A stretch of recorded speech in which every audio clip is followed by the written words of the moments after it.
Romanos 8, 28.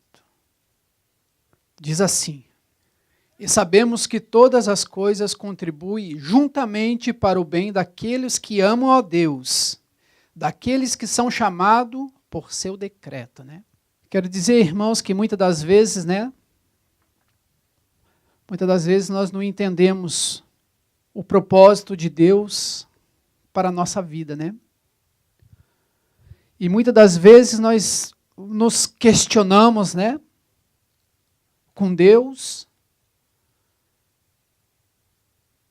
sobre as coisas que acontecem na nossa vida, né? Às vezes as dificuldades, perdas, desastres, angústias, que passamos, tribulações, provas, E muitas das vezes a gente chega até a colocar em causa, muitas das vezes, a nossa fé. Eu estou falando isso, a gente, eu, graças a Deus, a minha família, não tem passado exatamente uma perda grande ou coisas tão assim, significativas na nossa vida, Mas eu fico pensando, pessoas que perdem parentes em desastres, tem, digamos, filhos nas drogas, tem esse tipo de coisa, Muitas das vezes as pessoas chegam, eu imagino que chega a se questionar, sobre a sua fé, Será que não está sendo suficiente? Será que Deus não está me vendo? Deus não está me ouvindo, Será que Deus não está inclinando seus ouvidos, para ouvir a minha súplica, Muitas das vezes nós nos questionamos sobre isso,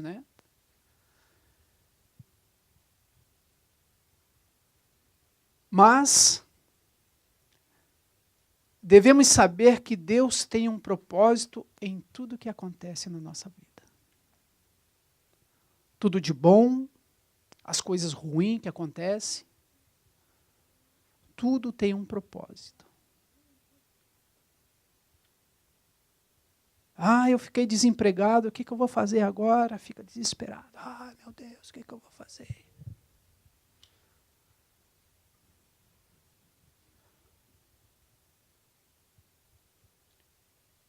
Se Deus permitiu que você ficasse, é porque Ele quer te tratar de alguma forma e tem um propósito sobre aquele motivo.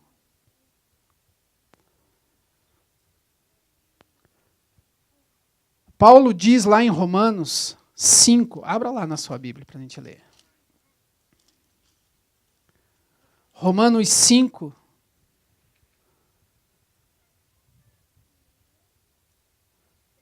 no versículo 3, diz assim: E não somente isto, mas também nos gloriamos nas tribulações, sabendo que a tribulação produz a paciência, e a paciência a experiência, e a experiência a esperança. E a esperança nos não traz confusão, porquanto o amor de Deus está derramado em nosso coração pelo Espírito Santo que nos foi dado.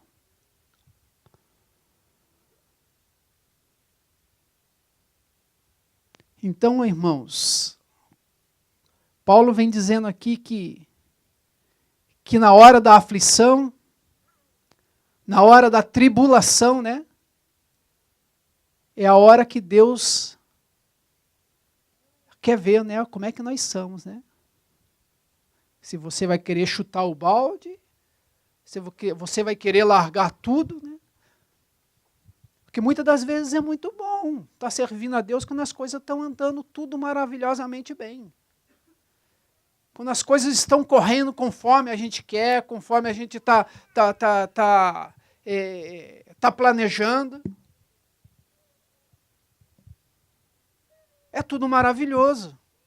Quando você tem o dinheiro no bolso, quando os filhos estão, felizes, quando está acontecendo, quando você compra um carro, quando você tem tudo. É muito fácil adorar a Deus, é muito fácil seguir a Deus, é muito fácil. Mas Paulo vem falando aqui, que na tribulação, é que nós aprendemos e é quando Deus vê como é que nós somos. Quer dizer, Deus conhece, mas é quando nós nos mostramos verdadeiramente como somos, né? E é nessa hora que... É nessa hora, irmãos, que os frutos do Espírito têm que fluir na nossa vida, né? E eu marquei aqui, ó. Mas as coisas más que acontecem também foram Deus quem nos... Mas as más coisas que acontecem também foram Deus quem as causou. Você acredita que isso é possível? Que as más coisas que acontecem na nossa vida é Deus que... Não, irmãos. Deixa eu te explicar aqui. Eu marquei 3 itens aqui das coisas, ou por que as coisas más acontecem na nossa vida. Primeiro,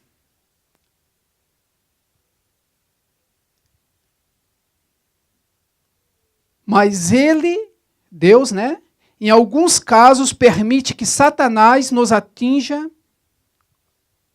como fez com Jó, né?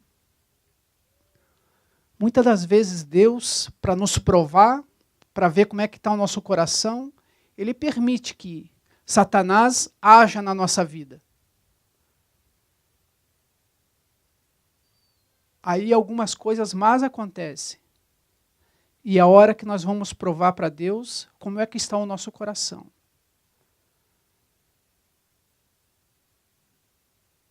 O outro item que eu coloquei aqui é assim: o ser humano, por sua natureza pecaminosa. Muitas das vezes somos nós mesmos. Muitas das vezes somos nós mesmos que fazemos com que as coisas más aconteçam na nossa vida. Vou te dar um exemplo, Davi. O rei Davi estava lá muito tranquilo no seu palácio. De repente, a sua carne pecaminosa entrou em ação. Ele viu a mulher de um capitão dele lá e se engraçou com ela. Aí, né, toda a história, né, mandou o soldado para a guerra, para que ele morresse na guerra e ele ficasse com a mulher dele. E tudo aquilo que aconteceu, depois nasceu um filho, o filho morreu, ele se arrependeu, chorou aos pés de Jesus, aos pés de Deus. É um exemplo da vida pecaminosa do homem, que às vezes nós arrumamos complicação para nós mesmos. Às vezes nós, com o nosso jeito de ser, o nosso caráter, a nossa forma de lidar as coisas, vamos lá e fazemos tudo errado, pronto, achando que está certo, e não é a vontade de Deus, e desanda todas as coisas. Outro exemplo, o rei Saul. O rei Saul, irmãos, tinha lá o profeta que tinha que fazer o sacrifício. Mas ele, carnalzão que era, quis tomar a frente das coisas e fez sem autorização de Deus, foi lá ele mesmo fazer o sacrifício. Sendo que era Samuel que tinha que fazer o sacrifício. Não é? Era Samuel que tinha que fazer o sacrifício. E o Saulzão lá, foi lá, tudo carnalzão. Não, deixa que eu vou lá e faço. Esse homem já demorou para chegar aqui mesmo. E fez tudo errado. E todo mundo sabe que Deus, na mesma hora, falou, olha, esse já não serve mais. Deixa de lado. Então, muitas das vezes, a gente tem que se policiar, porque nós somos, ninguém é perfeito. Ninguém é perfeito, ninguém assim fala, eu sou o santo. Ou o santarrão, né? Santos nós somos, né? Mas ninguém é o santarrão, irmão. O grande santo ali que olha e anda ali, que não dá um... Mas nós temos que nos policiar, nós temos que nos cuidar. Nós temos que nos prevenir para que isso não aconteça.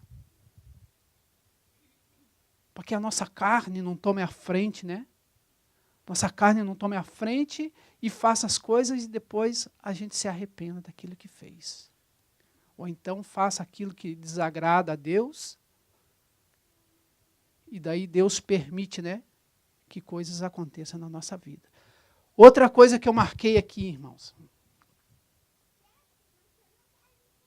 Também existem os casos de decisões erradas, né? Foi o caso do rei Saul, né? Que eu me adiantei aqui.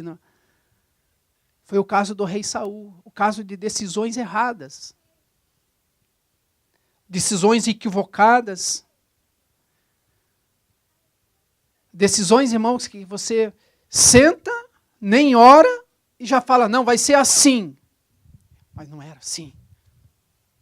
Aí você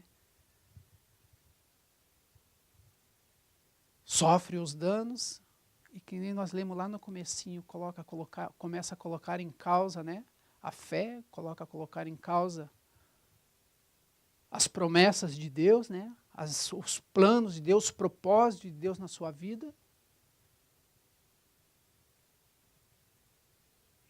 E muitas das vezes fica desiludido, fica triste.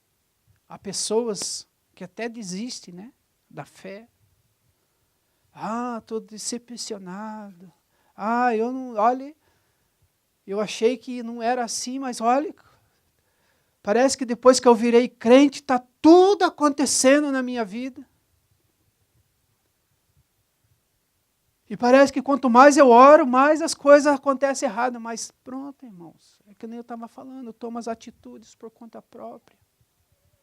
Não vai lá consultar o Todo-Poderoso, aquele que tem um propósito para a sua vida. Não vai consultar aquele que, irmãos, aquele que na hora da angústia vai te tirar lá da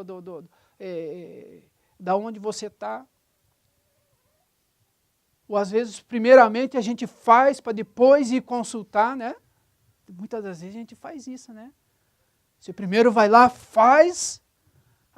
Agora vou lá orar. Senhor, eu fiz, mas olha, quero que o Senhor estenda as suas mãos. Não, irmão. Primeiramente, Senhor, é da tua vontade que eu faça isso. É da tua vontade, Senhor, que eu caminhe por esse caminho. É da tua vontade, Senhor, que eu troque de emprego. É da tua vontade, Senhor, que eu faça uma viagem.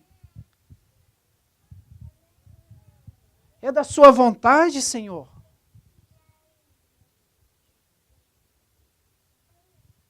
Mas não, muitas das vezes a atitude nossa é antes de consultar a Deus. É antes de saber verdadeiramente o propósito de Deus na nossa vida. Ou às vezes o propósito está tão claro, mas nós somos tão cabeção que ficamos ali, focados só naquilo. Eu tenho que fazer aquilo, eu tenho que alcançar. E que nem o Alan pregando no caminho de Emaús aqui, né? Tá ali Jesus Cristo andando do lado e os cabeção ali, não, que aquele que era o Salvador já morreu. E você ali, e ele do lado ali, querendo te mostrar o que você tem que fazer, e nada, até que, pronto, tem que dar um puxão de orelha para poder... irmãos. E Deus dá, né? Porque a palavra fala, né? Que ele corrige, né, aquele que ele ama, né? Ele corrige aquele que ele ama. E daí, olha, se você sentir um puxão de orelha aí, fala assim, não, é Jesus puxando a minha orelha. Porque, irmãos, a gente vê tantas coisas, tanta coisa errada, tanta gente tomando atitude por conta própria. Às vezes líderes, irmãos, Eu acredito que muitas das vezes pensando que está fazendo a coisa certa, mas de repente não consultou Deus sobre aquilo que Deus queria e está fazendo a coisa errada e levando muita gente ao caminho errado também. porque a Bíblia fala, né, que Deus, que as pessoas iam procurar pastores, né, de acordo com a sua vontade, né, aqueles que iam falar aquilo que eles queriam ouvir. Irmãos. É muito fácil eu chegar aqui à frente e falar, olhe, hoje Deus vai prosperar todos nós. Hoje Deus, olhe, vai entrar na nossa vida financeira. Hoje Deus, olhe, vai fazer... Não, irmãos. O caminho do Senhor não é tão simples assim. Não é só Deus tem vida de abundância para nós. Tem, sim, Senhor.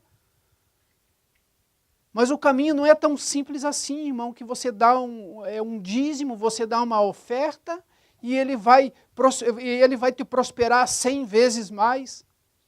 Não é simplesmente isso.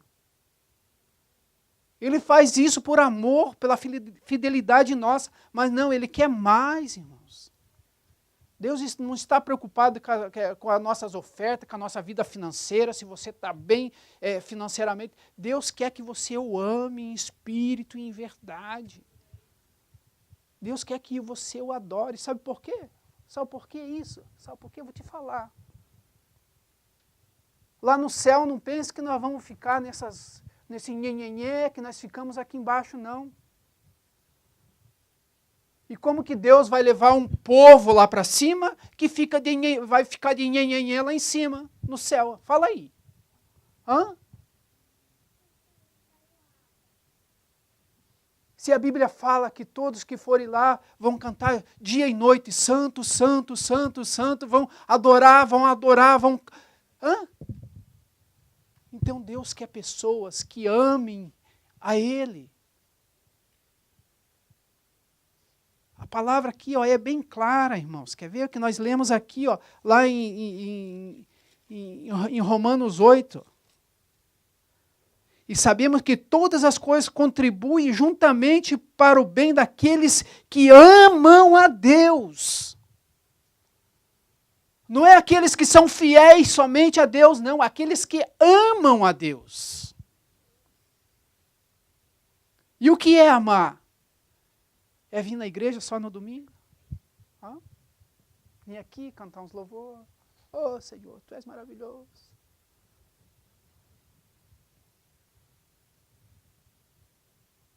Quem ama aí sabe, né? Os casais, né, que são apaixonados, né? Sabe o que é amar. Os filhos, né? Que amam os pais, né? Sabe o que é amar. E assim temos que ser nós com Deus, irmãos. Amá-lo. Temos que amar Deus. Que a palavra aqui, ó, a palavra que veio hoje é que diz, irmãos, que tudo contribui para aqueles que o amam.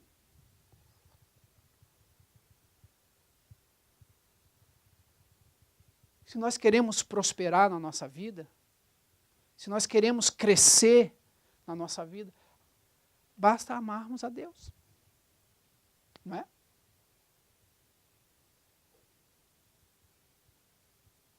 Amém? Estou pegando muito pesado? É porque Deus pegou pesado comigo também. Ele falou isso. E o que eu estou falando, irmão, é para abrir os nossos olhos sobre atitudes que nós tomamos, sobre a permissão do inimigo agir na nossa vida, muitas das vezes, e sobre a nossa carne pecaminosa.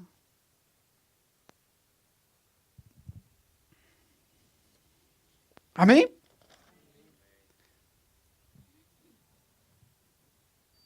Mas Deus tem um propósito. Sobre todas essas coisas, Ele tem um propósito na nossa vida. E não é igual o propósito para todos. Para cada um é um propósito diferente. Se Deus nos coloca muitas das vezes à prova, é porque Ele tem um propósito na nossa vida. Se passamos alguma dificuldade, é que é um propósito. Deus, olha, irmãos, tudo está no controle do Senhor.